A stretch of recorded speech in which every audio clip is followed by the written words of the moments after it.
Assalamualaikum warahmatullahi wabarakatuh, sahabatku semuanya. Sekarang Anda berjumpa kembali bersama channel Demang Praja, channelnya sahabat tani semuanya. Semoga sahabatku semuanya ada dalam keadaan sehat walafiat dan dibanyakan rezekinya. Amin ya robbal alamin. Kali ini sahabatku saya akan berbagi tentang bagaimana caranya untuk menanggulangi masalah hama dan penyakit pada tanaman padi kita. Dan kebanyakan pada tanaman padi kita saat ini adalah hama itu kebanyakan pada sakti. Artinya secara genetik kekebalan terhadap hama itu sudah semakin meluas pada jaringan-jaringan yang terserang oleh hama tersebut. Nah, dengan cara seperti ini adalah insya Allah biaya penanggulangan masalah hama dan penyakit kita sedikitnya akan menekan. Karena bagaimanapun caranya bahwa kita sebagai petani harus pandai-pandai menyiasati untuk penanggulangan masalah hama. Mungkin Anda ketahui banyak saudara taniku semuanya bahwa obat-obatan yang ada pada toko pertanian itu kebanyakan di atas 100 ribuan. Itu buat para petani, apalagi petani yang seperti kami ini. Nah, itu kita harus bisa mensiasatinya. Bagaimana caranya untuk menanggulangi masalah hama? Untuk itu, sahabatku semuanya, yuk kita simak.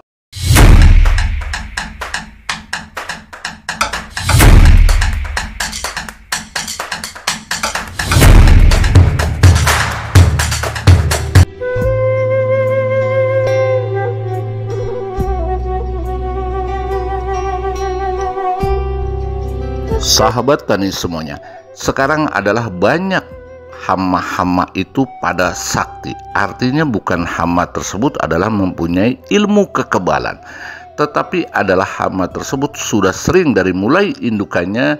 Salah satu contoh diberikan bahan aktif umpamanya sipermetrin atau umpamanya yang lainnya. Nah, ini adalah kalau kita tidak di rolling dengan menggunakan mengantisipasi atau untuk menanggulangi masalah hama, ini akan terjadi kekebalan.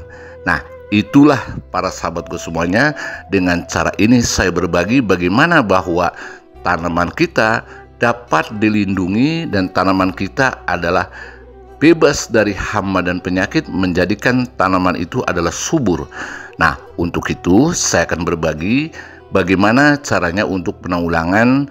Sejak awal kita harus diantisipasi bahwa serangan hama tidak akan terjadi pada tanaman kita.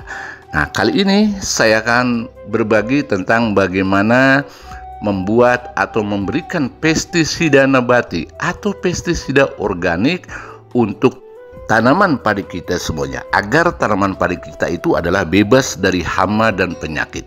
Apa yang dikatakan tadi itu, bahwa tanaman kita harus diberikan antisipasi atau pencegahan hama sejak awal. Nah, sekarang saya akan membuat pestisida organik atau pestisida nabati sebanyak 3 liter. Kebetulan adalah luas lahan ini adalah kurang lebih sekitar 350 batak atau boleh dikatakan setengah hektar. Dan ini sesuai apa yang dikatakan saya adalah dengan luas lahan ini. Nah, yang pertama adalah kulit manggis sebanyak 1 kilo. Dan yang kedua adalah kulit daripada mahoni yang sudah kering sebanyak setengah kilo. Jadi jumlahnya 1,5 kilo. Kulit manggis dan kulit daripada pohon mahoni yang sudah kering itu bisa direbus dengan air sebanyak 5 liter atau 4 liter. Lalu setelah air mendidih agak sedikit lama, yang penting kita punya perkiraan adalah 3 liter lebih. Lalu dimatikan pemanas itu atau di kompor itu, lalu dibiarkan sampai air tersebut betul-betul dingin. Dan setelah itu sahabatku, kita disaring, dimasukkan ke dalam jerigen atau ke dalam ember. Lalu bagaimana pestisida nabati ini supaya tidak ada perubahan nanti di kemudian hari? Kalau tidak ingin ada perubahan di kemudian hari, kita berikan sabun colek merek apa saja, baik merek Daya atau merek ekonomi atau merek apa saja, yang penting sabun colek saja. Itu sebanyak 1 sendok makan, lalu diaduk sampai merata ke dalam pestisida nabati tersebut, dan setelah itu dimasukkan di dalam jerigen dan ditutup dengan rapat dan siap untuk diaplikasikan kepada tanaman kita dari awal. Nah, bagaimana dosisnya? Dosisnya adalah minimal 200 cc atau 1 gelas air mineral untuk ukuran tangki 15-16 liter. Dan kapan pengaplikasiannya adalah pengaplikasiannya kalau pagi hari setengah 7 sampai jam 10, dan kalau sore hari itu bisa dari jam 2 sampai selesai. Mungkin sahabat taniku ada yang belum pernah mencoba pestisida nabati ini. Pestisida nabati ini adalah sangat banyak manfaatnya. Yang pertama dari kulit manggis. Kulit manggis adalah mengandung tanin dan mengandung saponin, itu adalah bersenyawanya. Tetapi selain daripada itu dapat mencegah dan menanggulangi masalah hama. Yang pertama itu. Yang keduanya bisa untuk menanggulangi masalah penyakit, terutama adalah spora atau jamur pada tanaman padi kita. Itu dari kulit manggis. Dan dari kulit mahoni ini adalah kandungan kimianya sangat luar biasa. Artinya kandungan untuk menanggulangi masalah hama. Yang pertama bahwa tanaman itu atau bahwa hama itu, maksud saya, itu tidak akan bisa makan. Dia akan terganggu baik pernapasannya ataupun lambungnya.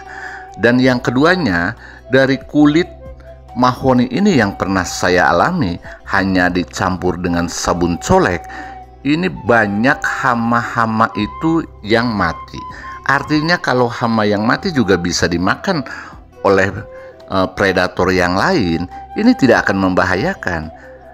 Dan selanjutnya adalah kalau kita di rolling, umpamanya kita sering menggunakan kandungan-kandungan kimia yang begitu tinggi speknya. Nah, ini adalah kita untuk merolling agar bahwa hama tersebut adalah tidak ada kekebalan atau hama tersebut tidak sakti lagi. Nah, itulah sahabat petaniku semuanya, dengan cara penanggulangan lebih baik dari awal kita untuk bisa menekan biaya. Dan selain itu adalah anti kekebalan, anti sakti pada hama tersebut dengan cara merolling semacam ini. Mungkin bagi pencinta organik adalah sudah tahu ya. Tetapi kalau yang belum mengetahui, lebih baik adalah kita umpamanya pertama kita menggunakan pestisida nabati untuk penanggulangan hama.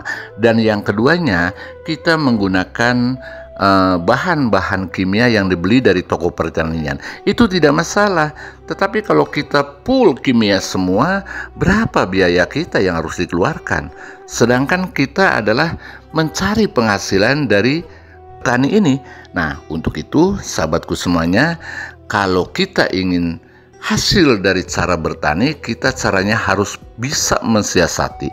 Syukur-syukur adalah dengan cara seperti ini. Pengalaman saya menggunakan kimia cukup 1 kali, dan bahkan paling ini 3 kali paling banyak, itu pun kalau di atas ambang interval. Tetapi kalau biasa-biasa saja, bahkan saya tidak pernah menggunakan kimia. Banyak bahan-bahan ini di alam kita, tergantung kita yang akan menggunakannya. Nah, untuk itu sahabatku semuanya, andai kata sahabatku semuanya ada yang kurang mengerti, silakan Anda komen di kolom komentar dengan sesuai judul di video ini.